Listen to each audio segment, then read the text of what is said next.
네, 모두 함께 해주셔서 감사드립니다. 특히 우리 김경수 지사님 건강관리 잘하십시오. 우리 김 지사님 건강 많이 해치기 전에 이 상황이 정리돼야 될 텐데 걱정입니다.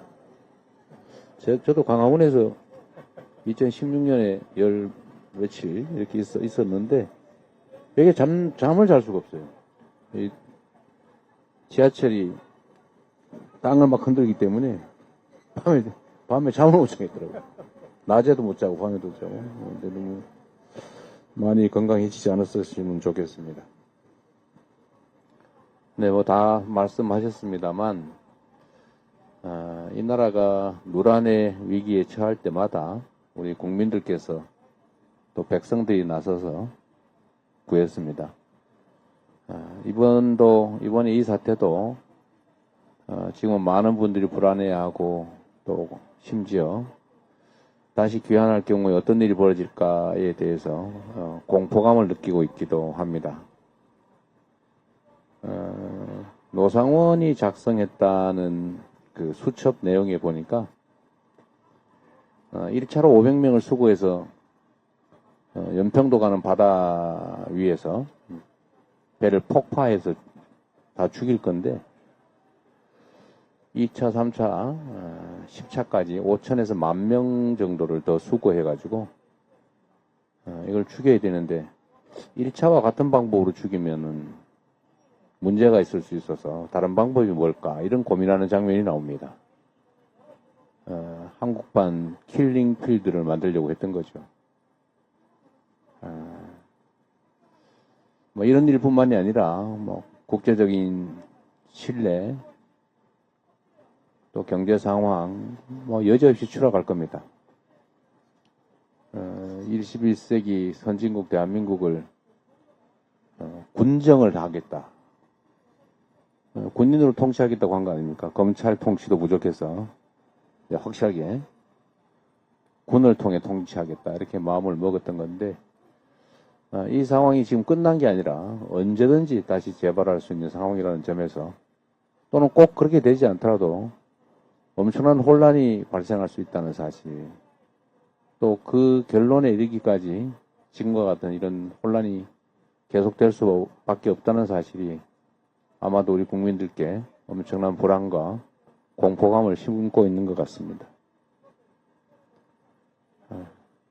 사실 저는 최근에 이 정치라고 한지 뭐 그리 길지 않았습니다만 대체 정치를 왜 하나 이런 생각이 들 때가 많습니다. 공동체의 최소한의 기본적인 질서를 유지해야 되지 않습니까? 공동체의 안전을 보장해야 되고 그 속에서 우리 국민들께서 더 나은 삶을 살 수 있도록 만드는 것이 바로 정치이고 그 정치를 하라고 국민들이 가진 권력을 선출직 또는 임명직 공직자들한테 맡긴 것이 바로 민주공화국의 기본적 원리일 겁니다. 그런데 국민들에게 위임받은 잠시 맡겨진 권력을 가지고 영구적 권력 행사를 꿈꾸면서 국민들을 향해서 국민이 맡긴 총구를 들이댔다고 하는 게 믿겨지지가 않습니다. 어떤 특정 소수가 그런 황당무계한 꿈을 꾸는 정신 나간 행태를 보였다고 쳐도 수십, 수백, 수천, 수만 명이 모여있다는 정치 집단, 국민의힘이라고 하는 정치 세력이 대체 대한민국 기본적 헌정 질서를 파괴하는 이런 중대범죄, 대통령조차도 굴소추 특권에서 제외되는 이런 내란 군사 반란죄를 범한 이런 행위에 대해서 책임을 느끼기는커녕 이를 비호한다는 게 도대체 이해가 되십니까? 대한민국은 민주공화국이라고 되어 있지 않습니까? 국민이 주인인 나라이고 모두를 위한 나라이지 특정 계층을 위한, 특정 계급을 위한 나라가 아니라는 것입니다. 그런데 이 민주공화국에 우리 국민들의 주권을 정치적으로 대신 행사하는 정치 집단이 이 헌정 질서를 통째로 파괴하고 국민들을 집단 살상하겠다고 했던 그 행위를 옹호하고 있습니다. 그에 대해서 책임을 묻자고 하는 것에 대해서 합법적 절차를 비난합니다. 그리고 그 합법적 권한을 행사하는 국민의 대리인들을 겁박합니다. 그러고도 이 나라의 국민의 정치적 의사를 대변하는 정치 조직이라 할 수 있겠습니까? 저는 이게 더 걱정입니다. 지금 당장 탄핵을 하든지 안 하든지 또는 언제 하든지 이것은 헌법재판소가 적절하게 잘 할 거라고 저는 믿습니다. 국민적 상식에 역사적 소임에 어긋나는 그런 결정을 어떻게 하겠습니까? 일부 국민의힘에서 기대하는 것처럼 탄핵이 기각된다. 그래서 대통령이 다시 직무에 복귀한다. 어떤 일이 벌어지겠습니까?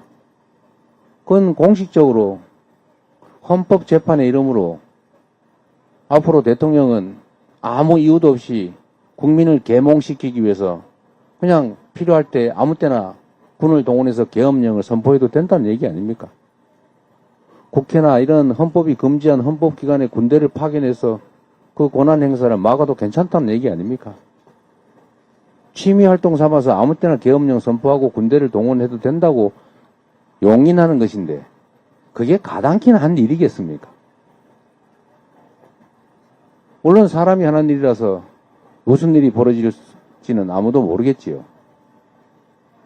그러나 그 문제는 양식을 가진 이 나라 최고 지성의 헌법재판관들한테 맡긴다고 치더라도 앞으로 계속 이 나라 정치의 일부를 맡아갈 국민의힘이라고 하는 저 정치 집단이 이런 헌법 파괴적인 중대범죄 수괴를 옹호하고 파면하지 말라고 하고 처벌하지 말라고 하고 석방해야 된다고 하고 이런 해괴한 석방